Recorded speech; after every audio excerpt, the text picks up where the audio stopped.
Sound check, 1, 2. This is the 217 Recovery Podcast with Corey Winfield, Ryan Beckman, and Chris Goss.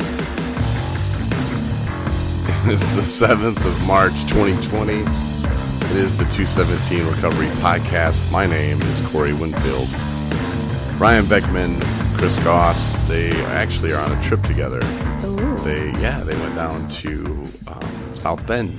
Oh, yep. That is quite the trip there. Yep, they are down there at the Podcast Name Hall of Fame. Oh. And they're going through there to see what names they can steal. And Chris is just kind of helping them out. And Dustin's with them too, I think, trying to save women from jail. Oh. Or jail, as other people call it. No, just kidding. They are actually in Boyne City tonight. I am, once again, down in Southwest Michigan. He just cannot stay away from us. I'm telling you. Well, here's what happened. What happened? Courtney from Skywood Recovery invited us to go tour the facility there just outside Kalamazoo in Augusta. And Chris and I went on yesterday. And my gosh, what an amazing facility. Yeah. Oh my gosh. I was going to ask if I could come with you guys. I should have. Yeah. You've been more than welcome. Yeah. I know. You'd have probably checked in just to get away from the kids. I know. Maybe like, I no, still will. I have a problem. Maybe I still will. How many days can I stay? Just 30? But no, the nice. facility in Sky, oh my gosh, it's on an old golf course. Oh. And it's just beautiful. They have the cart path, so everything's well maintained, taken care of. They actually have a real weight room. Like you go to some of these websites and some of these facilities, especially there's one up north, and it says all the stuff that it has, and it doesn't. Oh my gosh! And like, can we name names?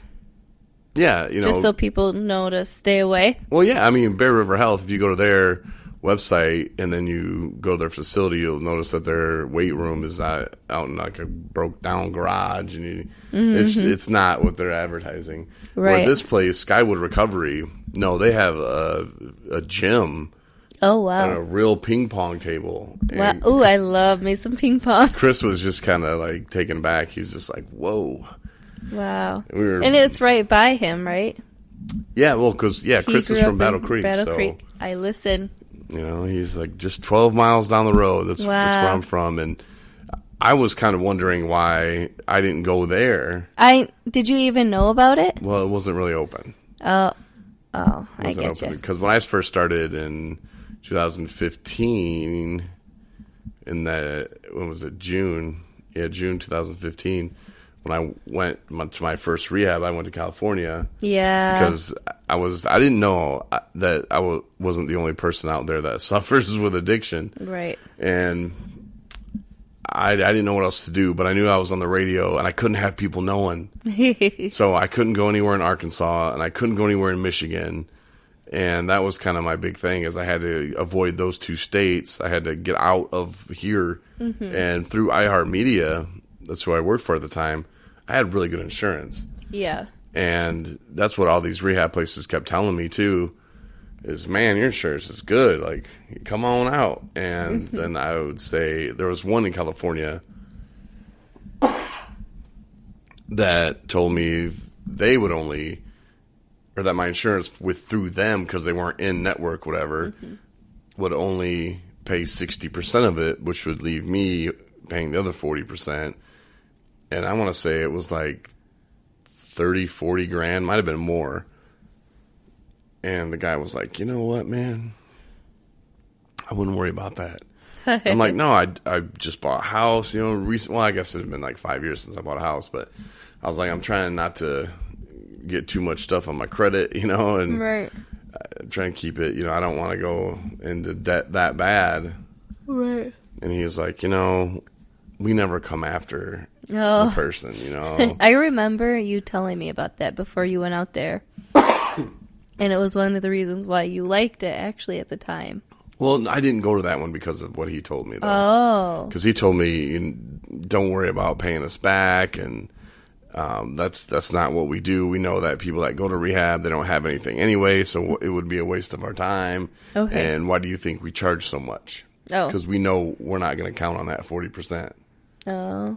So I'm like, oh. And that was one of the first kind of eye-opening moments I had about a rehab, about going to rehab and about how it all works. Because, when you see it on the movies or you hear other people go, oh, yeah, the rehab. First of all, you think you're going to go there and then just come out and you're going to be fixed. Right. And you think you're going to go there and you're so ashamed and you're afraid, who you're going to meet and, oh, what's it going to be like? And there's all those emotions. And then I got this guy telling me, I don't worry about it. That's why we charge so much, because we want the insurance to pay for it and not you. Yeah. Which, I guess, yeah.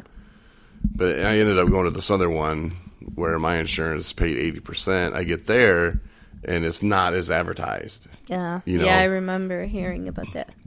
They wanted to put me up in a detox, and I had been sober for about 2.5 weeks. So other one, rehabs were telling me was one in Oregon was something that you have to drink again. Otherwise, we cannot take you. You have to be like 24 or 48 hours. That's messed up. From your last drink in order for us to take you because we have to put you in detox. Death. Oh, they don't. It's about money. Yeah, I didn't realize that part of the time. I mean, it was starting to come around to hey, wait a minute. But they wanted to put me in detox, and I had to be in detox at this one in Oregon, and I ended up not going there, obviously. But in California, they were like, yeah, you got to do detox for a week, and I was like, okay, well, all right, sure. You're right. It's been 2.5 weeks, do I really have to? And so I go guess there. That's when you just tell a white lie. Yeah. And I guess, again, I didn't understand what detox, I didn't understand any of that. So I go there, and there's just these sickly people walking around this house, and I'm like, no, not doing this, not doing this. So I go out, and I talk to the lady who was the intake coordinator there, and we're sitting out by this pool, and I'm telling her, I'm like, I don't feel safe here. Yeah. I don't feel comfortable. I don't know where these people are. Right. Some of them are heroin addicts and on meth. And at that point, I didn't understand.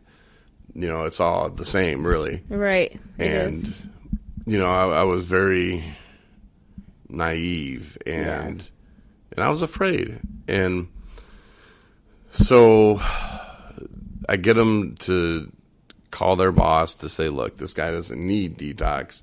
Can we take him right to the facility? And, yep, okay. So finally they get the okay, and then they drive me across town, L.A., to this place, and this is the one I saw the pictures of, and it looked really nice. The rooms were nice looking, and I get there, and it doesn't look like the pictures. Oh. It doesn't look like anything online. Right, of course. And it looked like a rundown Motel 6 that they had converted, into this treatment center. And I get there, and the guy's smoking inside, oh my God. Which was kind of And I smoked at that time, so it didn't really shock me, but it did because this is California. Everywhere you go, it's cigarettes will kill you, and it causes they're all about the anti-cigarettes out there, and they're over $10 a pack, and so I thought that was kind of weird, and. They're just having me fill out this paperwork, and a guy comes in and asks me if I've ever made a bed before, and I looked at him and said, yeah. So he throws me these sheets, and he's like, here you go make it. And I'm like, all right. All right, cool, that's good. And you're in this room, he just kind of throws me the keys, it's right down there, and okay. So I go in the room, and there's 2 empty beds, and then there was the bed that was my bed. Mm-hmm. And I looked down at it, and I could see, there's a little twin size mattress, just one little. There's no springs. There's just boom mattress. Yeah. And on this it was blue and white striped, and there was blood stains all over it. Oh my gosh! And I remember thinking, well, you know what, Corey, you did this to yourself. You have to just suck it up. Right. So I make the bed with these sheets. And I try to lay down, and I just hear guys out by the pool that you couldn't swim in. I mean, the water was like brown. Ew. Yeah, and I couldn't sleep. So I get up and I go out. I'm like, well, I'll have a cigarette. Maybe I'll talk to these guys and they'll calm me down. I got there and dude from Friday After Next came out and he was like, hey man, can I get a cigarette? You know, yeah, just try not to penetrate me later. Here you go. And realized that I was not getting calmed down by that. So I go back in, trying to lay in the bed for I laid there for maybe a half an hour. And that's when I was like, you know what, Corey, this is not going to work for you. You know, I don't know who my 2 roommates will be, but I can't do it. So I go tell them, I can't stay here. And they're like, well, you're going to have to pay us anyway. And I'm like, that's called false advertising. Yeah. And I was like, I don't really care. And then they just said, all right, well, you have to leave. Here's your phone. Here's your stuff back. You cannot stay on our property. You have to go across the street outside or whatever. And so there I am in L.A. Try to get a cab. Right. And actually, that wasn't even L.A. That was Palm Springs. Oh, yeah. And that's when I I did get a cab. They took me to a hotel. And I was in there for 2 days. And I'm surprised looking back that I didn't drink. Yeah. I mean, I was in a hotel room for 2 days and I did not drink. That was... Maybe it's because you didn't know the surroundings. Well, that, and I mean, I really don't... I didn't drink for fun, like I said. Right. I don't know. But I'm surprised that I didn't. Yeah, me too. There was a lot of drama and a lot of stress. Yeah. And maybe that's what kind of made me keep my wits about me by not drinking. Yeah, maybe you had a goal to get home. Or to get to rehab. Yeah. Oh, yeah, you were, like, trying to find a rehab. Then when I went to L.A., that was just a different story. And it started out, it was okay. And then it got to the point where, looking back now, I can see I was looking for any excuse possible. Right. You know, I got in there, and they had me see the psychiatrist, and he asked me what this and that. And I'm just giving him the rundown of I'm good, I don't need anything, I'm just an alcoholic. I'm not crazy. Don't put me on any pills. No, I'm not depressed, man. I'm just got a drinking problem. And he didn't care. And then one of the case managers came and saw me, and she told me that I needed to have something else wrong with me.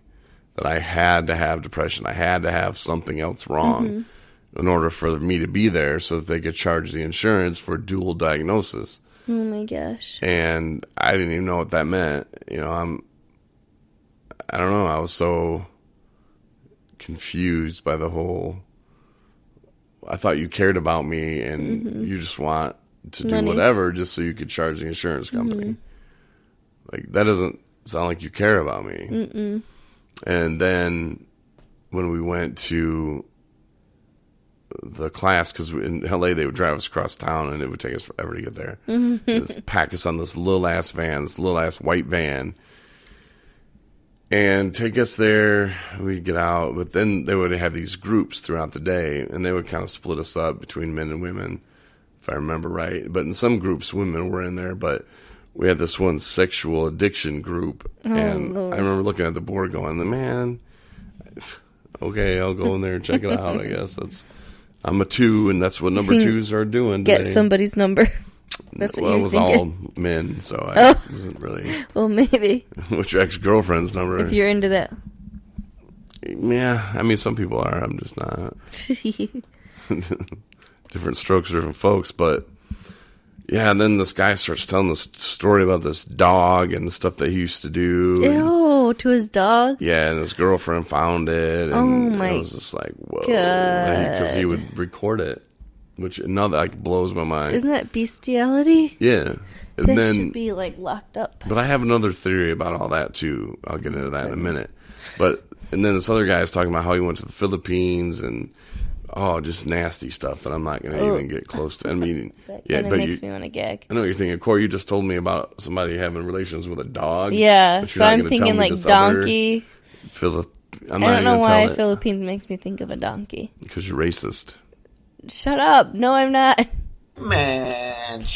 No. Just kidding. But so I remember looking at the dude that was my roommate at the time, and we were looking at each other like, what in the